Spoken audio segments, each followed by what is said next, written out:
2020 March 25 யார் யாருக்கெல்லாம் ஞாபகம் இருக்கு? அன்னைக்குதான் பாத்தீங்கன்னா கொரோனாக்காக லாக்டவுன் பீரியட அனௌன்ஸ் பண்ணாங்க. லிட்ரலி இப்பவும் அதே சிச்சுவேஷன் தான் நம்ம நாட்டுக்கு.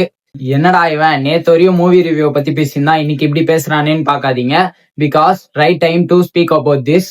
மோடிஜி பாத்தீங்கன்னா ரீசெண்டா நடந்த ஒரு பார்லிமெண்ட் மீட்டிங்ல ஒரு அனௌன்ஸ்மெண்ட் கொடுத்திருக்காரு. 2020ல வந்த அதே லாக்டவுன் சிச்சுவேஷன் இப்பவும் வரலாம், வந்துச்சுன்னா நம்ம எல்லாரும் சேர்ந்துதான் ஃபேஸ் பண்ணணும், பி ஸ்ட்ராங் அப்படின்னு சொல்லியிருக்காரு. ஒரு பிரைம் மினிஸ்டர் ஒரு விஷயத்த அனௌன்ஸ் பண்றாருன்னா அது எந்த அளவுக்கு சீரியஸ்ன்னு சொல்லி நீங்க புரிஞ்சுக்கணும். National energy emergency literally out of control. இதனால பாத்தீங்கன்னா பழைய மாதிரி நம்மளுக்கு லாக்டவுன் வரதுக்கு நிறைய சான்சஸ் இருக்கு. Be safe. அமெரிக்கா 5 நாளைக்கு நான் வாரம் ஸ்டாப் பண்ணி வைக்கிறேன்னு சொன்னாலும் ஈரான்கார நீ என்னடா சொல்றது, நான் இறங்கி அடிப்பேன்டான்னு சொல்லிட்டு இறங்கி அடிச்சிட்டு இருக்கான்.